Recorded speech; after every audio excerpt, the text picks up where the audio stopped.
Hey everybody, I am so excited. I am here with my friend Briana Saussy, and she has a new book coming out, and I cannot wait to read it. Actually, I've gotten a little sneak of it, and it's fabulous. So we are going to talk about her new book, Making Magic, and how that allows you to live and curate a life that feels loving and nourishing. So, hey Bri, introduce yourself to my friends. Hey, Deb. Thank you so much for having me. So I'm Briana Saussy, and you can find all of my work at brianasaussy.com. And as Deborah so beautifully and elegantly said, I am celebrating the release of my first book out. It is officially out on June 4th, although people who have pre-ordered, I expect will get copies earlier the way that we often do. Not sure, but don't quote me, but I think that that's the case. And yeah, so it's been a ride, and I am a ritualist and a writer, obviously. I read tarot cards, I cast natal charts, and I perform astrological analysis. And I'm also a mom of two beautiful little boys, and I live in my hometown of San Antonio, Texas. And so that's me in a nutshell. So I'm dedicated to what I call the sacred arts. And the sacred arts for me are kind of parallel to the liberal arts. That's what my background is in. I'm a classics major. And so when I talk about the sacred arts, I'm talking about things like magic and astrology and divination and blessing and prayer and contemplation, and how all of these arts, magical arts or mystical arts or sacred arts as I call them, are actually related. So they all inform one another, and they all speak to one another, and they're connected to one another. And when I started doing this work, I realized that, we hold we hold these things very separately often. So, you'll have people, for instance, who really like astrology, but they're not so sure about magic. Or you have people who are really interested in dream interpretation, but they don't want to touch a tarot deck.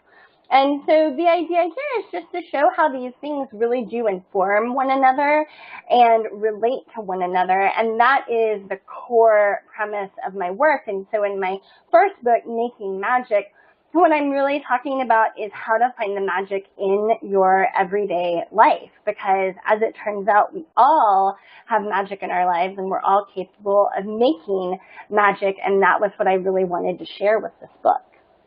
And like I said, I've gotten a chance to read it, and you say something in there early in the book that you say, magic surrounds us in everyday life.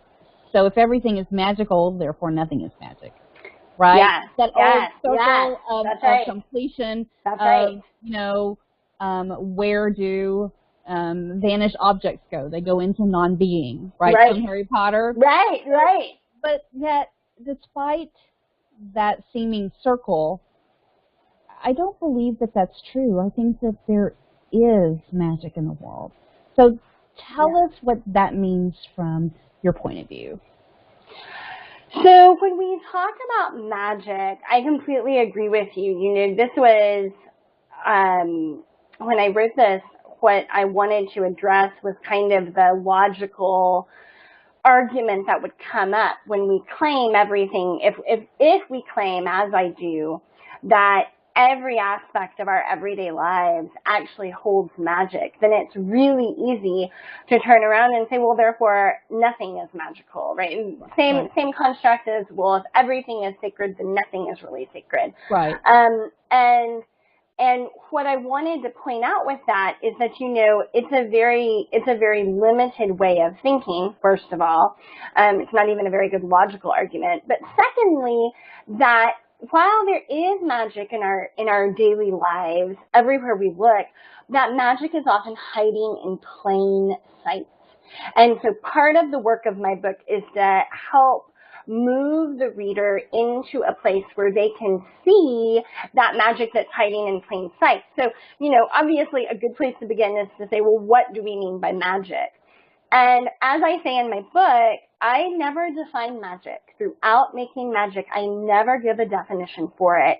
And that is very intentional. And the reason why is because magic is, above all other things, relational.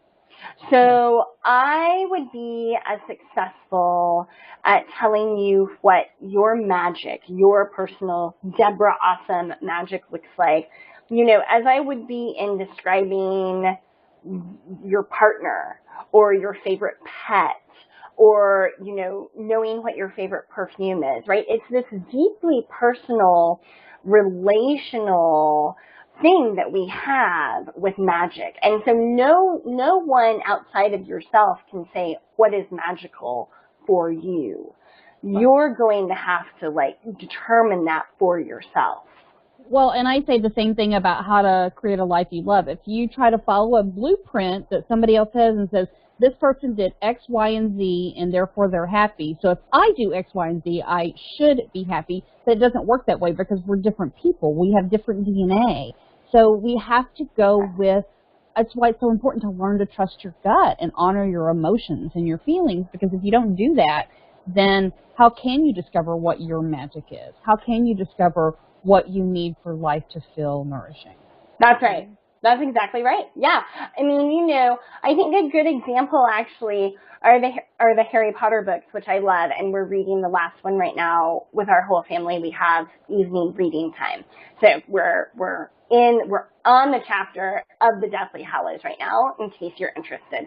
So, but Harry Potter is great because Harry Potter, you have one very definite vision of magic.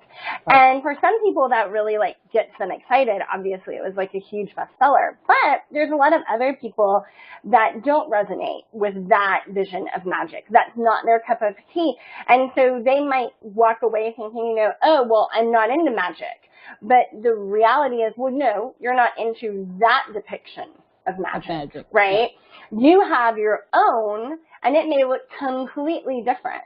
And so, and I watch this now with people, I watch my showers getting redone. So I watch the guy who's redoing my shower, and he has his own kind of magic that is right. Totally different than mine, and yet absolutely present. So, that's what for me is really exciting about magic, is that it looks different for every person. And I love that too. And that really actually segues into kind of the next question I had that I wanted to talk about. In the book, for anyone that hasn't read the book, and I'm not watching the movie, read the Harry Potter books, and they use the story of the three brothers as kind of like this teaching point, right? And you use stories. I mean, I believe that we learn from the stories of other people. I think that is why stories have gone on for so many years. They're teaching tools. Whether we're reading a fiction or a nonfiction book, I think that we can learn and see different ways of living and allow us to open our eyes to something. So what led you to using story, specifically folk and fairy tales, as the basis of education for your work?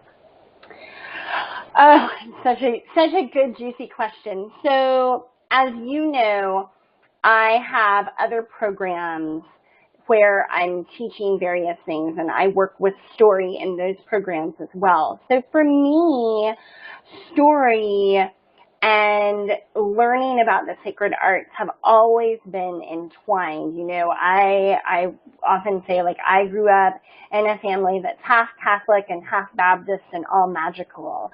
And one of the things that my very different, very colorful family members had in common is they're all wonderful storytellers, especially the older generations. And so as a very young child, I was told stories. And I was told the stories that we all grew up hearing, but then I was also told very embellished versions of those stories, right? And versions that actually I would then find out through were very close to the truth. Yeah. But we're not familiar at the time that I heard them when I was little. So I have always associated storytelling with magic and with the sacred arts. And I've also always associated storytelling with healing, because when I was born, I had a cleft palate. And I went through 2 major surgeries before I was 4 years old. And that entire period of my life was really contained by stories that I was told. And so I associate stories with healing on every level, including the super practical physical level. And I think that when we come into the sacred arts and we want to explore the relationship that we have with magic, for instance, I think what we're really doing is we're looking for a way to heal the places within us and our lives that feel broken. And we're looking for a return to wholeness. And so for me, story and folk tales are the primary source materials for these arts that have been lost. So just like we have primary sources for mathematics or for science or philosophy, for things like magic and dream and divination, these are the primary sources that we can look to. And I mean, we're really lucky now because so many of them that we're told orally have been committed to paper, including folk tales from various indigenous groups. So we have a wealth of story to work with, which is awesome. Such a blessing. It is a blessing. So this is like asking a mom which of her children is favorite. Oh gosh, it is. If you had to choose one folk or fairy tale as a go-to on how to love yourself and how to love your life, what would that be? Okay, that's a really good question. I have to think about it for a minute. How to love yourself. Okay, I have it. So the story that I would choose for how to love yourself and how to love your life is the Snow Queen. Okay. And what I love about that story, so for those of you that don't know the story of the Snow Queen, it begins with a goblin who breaks an enchanted mirror, and the pieces of the mirror fall like rain from space down onto the ground and end up falling into the eyes of a young man. And in different versions of the story, the female companion of this man is, his sister or a foster child that he grew up with, or in some cases his lover or his would-be lover. So they're young, and their relationship usually has not fully developed. So, if they're lovers, they're in the early stages of courtship. They're not yet married or anything. Right. So these pieces, these shards of enchanted mirror fall into his eyes, and he starts to hate everything, and he starts to become really bitter about everything, and he is basically in a rage, in this hot rage, and the Snow Queen comes. She just appears, and in some versions he goes on a journey and he's taken up by her. In other versions she appears and she takes him up and she takes him to her ice palace. And the young girl is, of course, completely bereft at the loss of this person who's so important to her. So she goes on a journey herself, and she ends up going through the 4 seasons. And so I think that is really powerful because, of course, as we go through seasons, we're looking at phases of life and phases of development. And she meets these fascinating characters along the way. She befriends animals and learns how to speak to animals and is going into all of these places that like a young girl of good standing just would not be going during this time and place. So she ends up going to the ice palace where her friend is, and he's cold and he's frozen and he's almost completely blue, and the Snow Queen basically tells her that if he cannot remember who he is, he will freeze to death and he will stay in her realm forever. And so the young girl is just completely, and the Snow Queen has given the man a puzzle. that he has to solve. And if he solves it, then he's free to go. And if not, then he stays there forever and freezes to death. And so he's still very angry, but now his anger has moved from hot to cold, and he's sharp like ice, right? And so the young girl goes, and she is so distraught at seeing him, and she begins to cry. And at first her tears freeze, but then she cries and she cries, and her tears actually unfreeze the puzzle that he's working on, so the pieces are able to move, and they figure it out together. And then as she's crying, her tears warm him so that the frost and the frozenness actually dissipates. And then, of course, they are able to go back. They've met the challenge. They've, accomplished this test. So I love that story because I think it really covers a lot of emotional ground that we all go through, and the way that rage and the way that aloofness and distance and disinterestedness, all of those things can take us away from ourselves and make us lose ourselves. And then what's required to come back to ourselves. So I really love that one. And then I really love the one that's Lady Ragnell and Sir Gawain, or it's sometimes called the Loathly Lady. I have this one in Spinning Gold, and this is the one where the knight is tasked with finding out what matters most to a woman, and he has to go for a year and a day on this big adventure. Right. And then he comes back, and the answer is sovereignty. Yes. And there's fairies and enchantments and costumes and disguises and all kinds of cool stuff in that story as well. So those are my two. I mean, there are so many good ones, but those are two that I think are really, really powerful. Yeah, and especially if you can see them. I mean, I think that the misnomer about fairy tales is they're for children.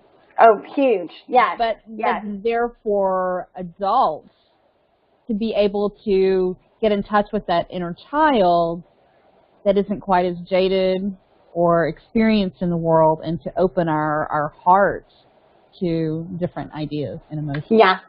Yeah, I mean, fairy tales are interesting because we think of them as if they are only for children, but in the original tellings of a lot of these tales, they get pretty violent, they get pretty harsh, they get pretty scary, and so we know that they were told to mixed audiences, and they were orally told, and so, if you had an audience of 8-year-olds, you're going to kind of tamp it down a little bit.